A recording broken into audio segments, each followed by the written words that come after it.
Some characters are just way more popular than others, and for good reason. Most of them are all pretty powerful, but it leaves some characters in the roster as hidden gems, and that's what I want to unveil to you guys in this video. Today we will be taking a look at the top 5 most underrated characters in Honkai Starrail, and let's kick it with number 5 on the list.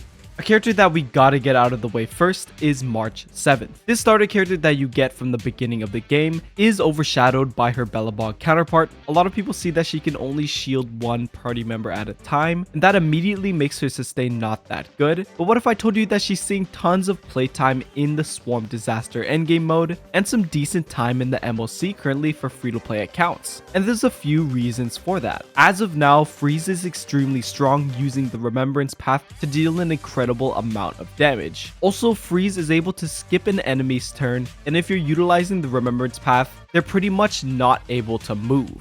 March 7th is incredible at this, and the biggest reason is her ability to freeze reliably with her ultimate. She's able to hit all of the enemies on the field with her ultimate, dealing ice damage, and another thing is her shield is more valuable than meets the eye. It has a taunt allowing the shielded character to be more likely to be hit, and if built right, you can make some pretty absurd comps, and having the ability to choose a character that gets hit is pretty strong to have. Another thing that most people neglect is that March 7th's shield, when applied, has a cleanse, which is pretty nice when so many things can debuff your characters, and the ability to remove those debuffs and DOTs is a very valuable thing when playing in the Swarm or MOC. I think right now, especially with the Remembrance Path being so meta and the Swarm Disaster being very defensive focused, March 7th's value is pretty high right now. And that brings us to another character that is severely underrated, and that is Serval.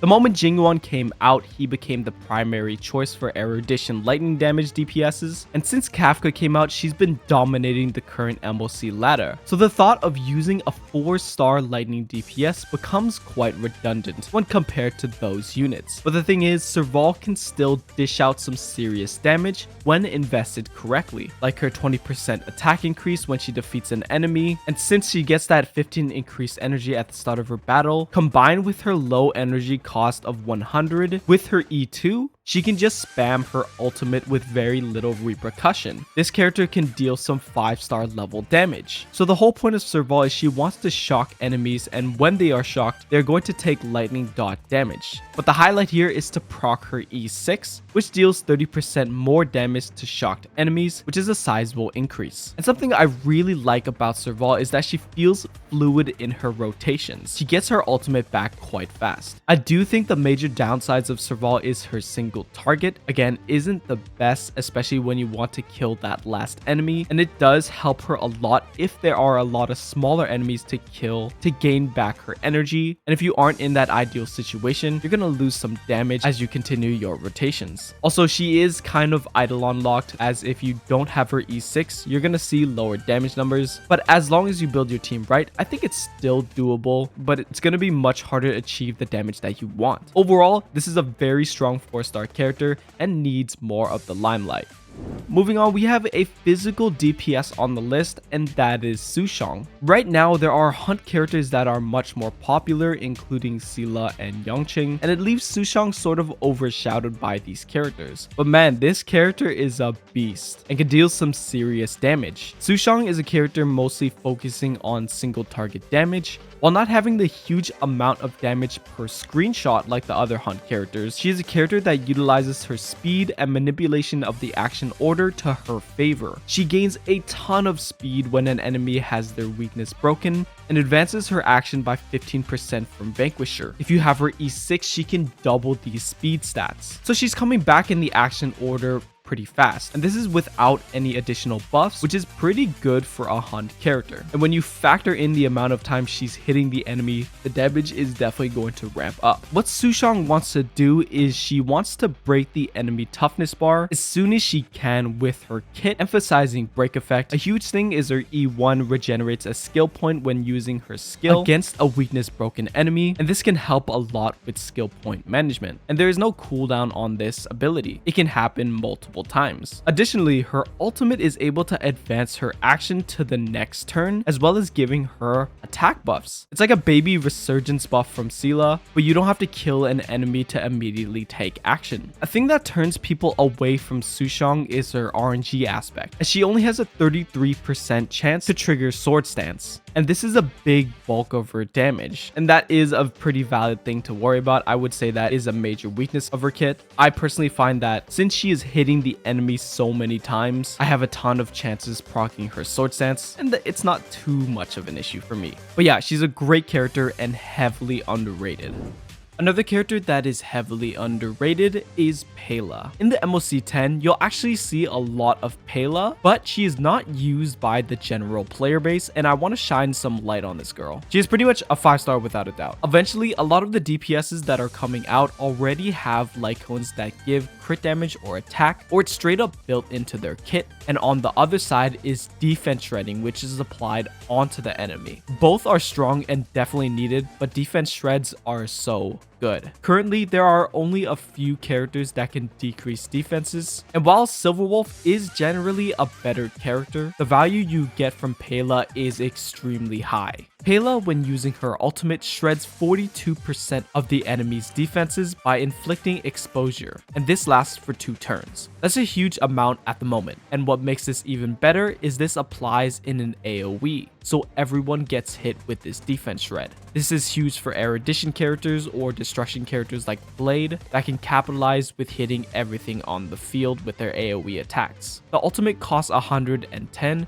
which is a fairly medium cost, but Pela has a talent where she can gain energy when she attacks, up to 11 extra energy. This debuff alone is already huge for a 4-star character, and then Hoyoverse decided to give her another ability which removes a buff from the enemy, which is just absurd for a 4-star character. It is why Pela is used so much in the second half of MOC 10, taking away the shapeshifter's ability to regain health. I think this character is a bit too strong for a 4-star, but only time will tell. Maybe defense shreds won't be as important, but as of now, Pela is goated. Awesome character, and check her out if you haven't already.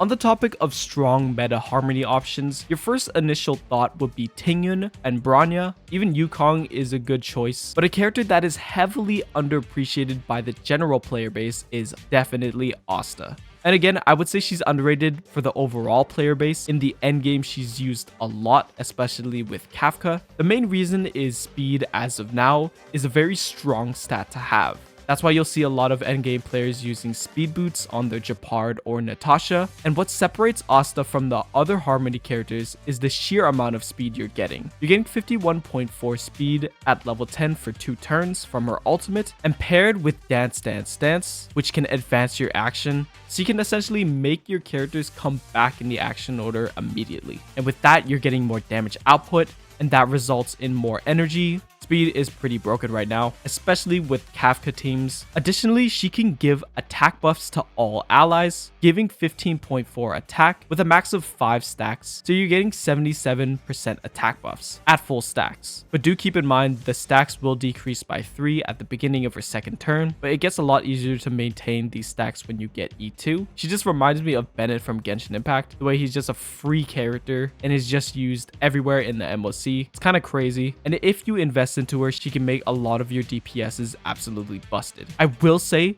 at the top of the top clears, Asta is used less and less. The whale players are going to use a highly invested Silverwolf and Bronya, and that's why she's kind of outshadowed. But for the players that want to complete the MOC, she's going to make your account a lot stronger. Overall, guys, all of these characters are awesome to use, some stronger than others, and they deserve a nice spot in the meta. You don't have to build these characters at all. They aren't a necessity, especially when you have their alternatives. But if you are looking for units that you can build in your second team, I suggest you use 1 or 2 of these characters, as they are worth it and will help you complete whatever you want to do in the game. Version 1.4 is coming very soon, and make sure you tune into my live streams on Twitch to see the latest news. And a huge thank you to all the content creators that were featured in the video. If you guys found this video helpful, please leave a like down below. It helps my channel a ton. And if you guys have been enjoying our top 5 lists,